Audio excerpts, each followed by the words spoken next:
السلام علیکم۔ آفاق فاروق کی ایک نئے ویڈیو کے ساتھ حاضر ہوں۔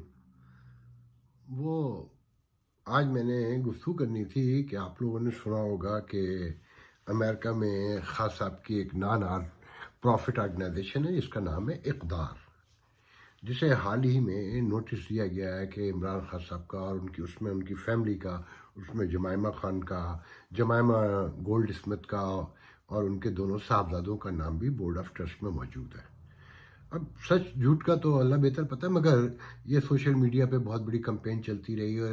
اصل میں کہتے ہی ہیں کہ یہ ایشو کھڑا جب یہ ہوا کہ کچھ لوگوں نے پچھلے دنوں اعتراض کیا کہ خان صاحب نے اس آرگنائزیشن کے معاملات کا الیکشن کمیشن میں جو اپنے پیپر سبمٹ کیے 2018 کے الیکشن میں، اس میں اس کا کوئی ذکر نہیں ہے۔ اس آرگنائزیشن کے جو اصل کرتا دھرتا ہے ان کا نام ہے دبیر تربزی۔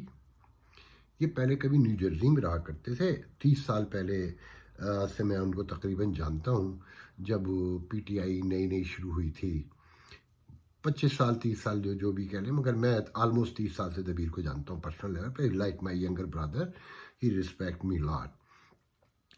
تو وہ انہوں نے بنائی ہے، اور یہ آرگنائزیشن جو ہے نا ساؤتھ ایشیا میں ایجوکیشن، ہیومن ڈیولپمنٹ اور اس طرح کے دوسرے کام جو ان کے ویب سائٹ پہ موجود ہے، اور کہا جاتا ہے کہ اس میں کہا نہیں جاتا ہے اس میں کچھ انڈین امریکنز کے نام بھی اس میں شامل ہیں۔ تو جب یہ آرگنائزیشن جن دنوں بنی تھی، اس زمانے میں خان صاحب انڈیا میں بڑا چندہ وغیرہ کیا کرتے تھے، تو میں سمجھ سکتا ہوں کہ اس میں انڈینز کے نام کیوں ہوں گے۔ اب کہا جا رہا ہے کہ جی عمران خان صاحب کی اجازت کے بغیر وہ آرگنائزیشن میں ان کا نام اور ان کی بچوں کا نام موجود ہے، اور جمائمہ گولڈ اس میں سے بظاہر تو ان کا کوئی تعلق نہیں، مگر جاننے والوں کو پتہ ہے کہ خان صاحب کا ان سے بڑا گہرا ریلیشن ہے آج بھی۔ خیر اینی وے، تو اب بہت بڑے پیمانے پہ کہ جی ہماری جو ایمبیسی ہے واشنگٹن ڈی سی میں، وہ سمن کرے گی دبیر ترمزی کو اور اقدار آرگنائزیشن کو، جس میں عمران خان چیف پیٹرن ہے۔ تو سب سے پہلے تو میں یہ بتا دوں کہ میں نے پاکستان کے ایک انتہائی سینئر ترین ڈپلومیٹ سے، جو 22 گریڈ سے ریٹائر ہوئے ہیں، میں نے ان سے پوچھا کہ کیا ایمبیسی آف پاکستان جو ہے عمران خان صاحب کے اس جھگڑے کو، جو ایک پرائیویٹ آرگنائزیشن سے ہے جس میں ان کا نام برسوں پہلے سے موجود ہے، کیا ایمبیسی آف پاکستان یا گورنمنٹ آف پاکستان اس کو ایڈریس کر سکتی ہے سرکاری طور پہ؟ تو انہوں نے کہا بالکل بھی نہیں کر سکتی، مگر ساتھ میں انہوں نے ہنس کے کہا کہ یہ جو ہمارے ایمبیسڈر ہیں اسد مجید صاحب، یہ ایک بڑے نارمل سیدھے سادے سے آدمی ہیں، اور کوئی اتنے زیادہ سمجھدار بھی ان کے بارے میں مشہور ہے کہ کوئی زیادہ سمجھدار نہیں ہے، اور جلدی باتوں میں آ جاتے ہیں، اور آج کل پاکستان میں بھی ہیں۔ تو کسی نے پی ٹی آئی کے ممبر نے کہا ہوگا تو ان کا جی ٹھیک ہے سمن کرا دیتے ہیں۔ اور یہاں سنا یہ ہے کہ جی ایمبیسی کے جو انفارمیشن ڈپارٹمنٹ ہے وہ بھی کہہ رہا ہے کہ جی we are talking to law offices different, اور we thinking to go in court and things like that. تو جب مجھے یہ پتہ چلا تو میں نے پہلی بار دبیر ترمزی سے میرا کوئی 10 سال سے اب رابطہ نہیں ہے، وہ واشنگٹن ڈی سی چلے گئے، اور جو پی ٹی آئی ہے اس سے وہ غیر فعال ہو چکے ہیں، زمانہ ہوا۔ تو میں نے انہیں کانٹیکٹ کرنے کی کوشش کی، مگر وہ میرے کانٹیکٹ میں نہیں آئے، تو میں سمجھ گیا کہ وہ لیگلی نہیں بات کرنا چاہتے ہوں۔ تو بہرحال میں نے ان کے ایک بہترین دوست کو فون کیا جو انہی کے ساتھ ہوتے ہیں، اور شاید آرگنائزیشن میں بھی، شاید کیا کنفرم آرگنائزیشن میں بھی انوالو ہیں۔ میں نے ان سے کہا کہ بھئی یہ کیا کہانی، یہ کیا ہو رہا ہے؟ تو وہ ہنسے مسکرائے، اور انہوں نے کہا کہ آفاق صاحب، سوال یہ ہے کہ جو پی ٹی آئی اوورسیز کا وہاں پر جو کیا کہنا چاہیے آفس ہے، وہ اگر لیٹر نوٹیفیکیشن بھیجتا ہے، یا یہاں پر جو پی ٹی آئی کو ریپرزینٹ کرنے کا دعویٰ کرتے ہیں، وہ بھی ہمارے بہت اچھے دوست ہیں، ہمارے بڑے بھائیوں کی طرح، سجاد برکی صاحب، کہ وہ بہتر یہ نہیں ہوتا کہ خان صاحب ایک فون اٹھاتے؟ دبیر ترمزی سے ان کے بہت پرانے تعلقات بھی ہیں، تو دبیر ترمزی میں یہ جرت ہے کہ وہ خان صاحب کے کہے کو ٹال دے؟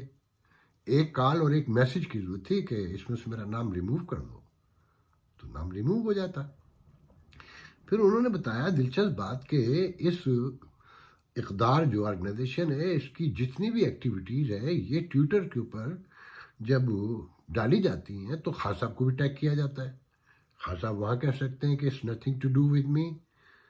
پھر پچھلے 1 سال میں خان صاحب 2 بار امریکہ تشریف لائے اور دبیر ترمیزی وہاں موجود تھے دونوں بار. تو خان صاحب نے جب بھی دبیر ترمیزی سے کچھ نہیں کہا کہ بھائی اس میں میرا نام کیوں تم نے ڈالا ہوا ہے. ان صاحب کا کہنا یہ ہے کہ دبیر ترمیزی نے جب یہ کارپوریشن بنائی تو اس میں خان صاحب کی مرضی شامل تھی، اور خان صاحب کی مرضی سے وہ چیف آرگنائزر اس میں درج کیے گئے، لکھا گیا ہو اور ان کو شو کیا گیا. انہی کی مرضی سے ان کے بیٹوں کا اور جمائمہ کا نام بھی ڈالا گیا تھا جب وہ فارم ہوئی تھی یہ کارپوریشن. ایک نان پرافٹ کارپوریشن ہے جو پاکستان کی دوسری این جی اوز کی طرح، اور یہاں بظاہر تو مجھے تو ایسا لگتا ہے کہ پیپر ورک میں ابھی تک بظاہر تو کوئی کام نظر نہیں آتا، مگر ان لوگوں کو بڑے دعوے ہیں، تو جو یقین ہو سکتا ہے کچھ ہو بھی، کیونکہ میرا کوئی اتنا انٹرسٹ نہیں تھا تو میں نے زیادہ فالو بھی نہیں کیا. مگر دبیر ترمیزی سے میرا بہت اچھا گہرا تعلق رہا ہے.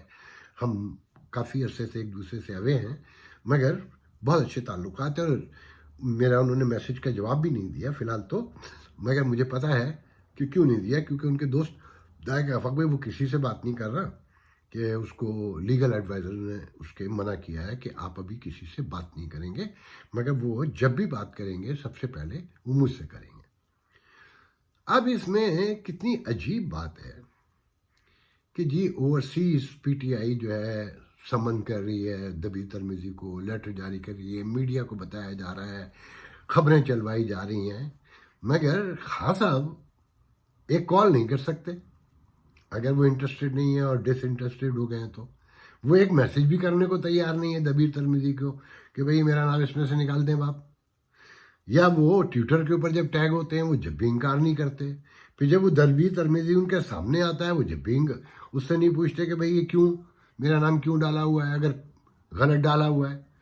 تو بات یہ ہے کہ خان صاحب کے لیے بہت پہلے کسی نے ایک دلچسپ واقعہ سنایا ہے لاہور کا، کہ ایک گھر میں جو آج ایک وزیر میں نام نہیں لوں گا، ان کے پارٹنر کے گھر میں ایک باربیکیو تھی. تو ہم وہاں بیٹھے ہوئے تھے، وہاں ایک سابق آئی جی بلوچستان آئے، ساتھ میں ان کا ایک صاحبزادہ بھی تھا جو لائر تھا، جو انگلینڈ کا پڑھا ہوا تھا. تو اس نے ایک دلچسپ واقعہ سنایا کہ خان صاحب نے پچھلے دنوں ایک کیس کے سلسلے میں مجھے بلایا. جب مجھ سے سارا کیس ڈسکس ہوا، ہمیں دے دیا گیا، تو کسی ایک کیس کو اور ذکر کیا جو بابر اعوان لڑ رہے تھے. تو ان صاحب کا یہ کہنا تھا، صاحبزادے کہنے چاہیے young man not more than 30 year. اس نے خان صاحب سے کہا کہ بابر اعوان کی تو یہ ریپوٹیشن ہے اور یہ تو آپ کے بارے میں بھی یہ باتیں کرتا رہا ہے. تو کہنے کا اچھا. انہوں فوراً نعیم الحق مرحوم زندہ تھے، ان کا آواز دی، نعیم یا یہ بابر اعوان کو فارغ کرو، اس کو نکالو، بھگاؤ. تو وہ ہنس کے بتا رہا تھا کہ وہ لائی لگ آدمی ہے خان صاحب، انہیں جس وقت جو سمجھا دو وہ اس کے ساتھ لگ جاتے ہیں. تو اس معاملے میں بھی لگتا ہے ایسا ہی ہوا ہے. اور آج کل تو سبھی لوگ یہ کہتے ہیں کہ خان صاحب جو بات صبح کرتے ہیں وہ شام کو فارغ ہو جاتی ہے. آپ کو پتہ ہے نا یوٹرن خان ایسی تو نہیں مشہور ہو گئے. تو اس معاملے میں بھی خان صاحب کو مس گائیڈ کیا جا رہا ہے میرے خیال میں، ورنہ ان کے لیے کیا ایشو تھا. دبیر ترمیزی سے ان کے 30 سال کے تعلقات ہیں. اور دبیر ترمیزی کے بارے میں یہ ضرور کہوں گا کہ دبیر ترمیزی خان صاحب کے پرانے شناساؤں میں، دوستوں میں، بلکہ امریکہ میں جیسے علی زیدی صاحب ہیں وہ سہولت کار تھے. اور امریکہ میں خیال رکھیے گا خان صاحب کے 90% لوگ جو ہیں وہ سہولت کار ہی تھے. جو دوست اب تحریک انصاف میں سارے وہ لوگ ہیں اوورسیز پاکستان کے جو خان صاحب کے سہولت کار رہے ہیں. تو میں نہیں سمجھتا کہ خان صاحب کے لیے یہ کوئی ایشو ہے کہ وہ ایک ٹیکسٹ کر دیں کہ جی اس میں سے میرا نام نکال دو، یا ایک فون کر کے کہہ دیں کہ بھئی اس معاملہ زیادہ خراب ہو، اس سے بہتر ہے کہ تم میرا نام نکال دو. تو وہ نام نکال دے گا، بٹ آئی بلیو. تو بات یہاں پر ختم کرتے ہیں. اس کو نوٹ کر کے رکھیں کہ یہ سارا نیچے کے لوگ کھیل رہے ہیں دبیر ترمیزی کی دشمنی میں، میرے خیال میں کہ شاید وہ کچھ پیسے سے کمانے لگا ہے اس آرگنائزیشن کے تھرو. ادروائز خان صاحب کے لیے کوئی مسئلہ نہیں ہے. اللہ حافظ.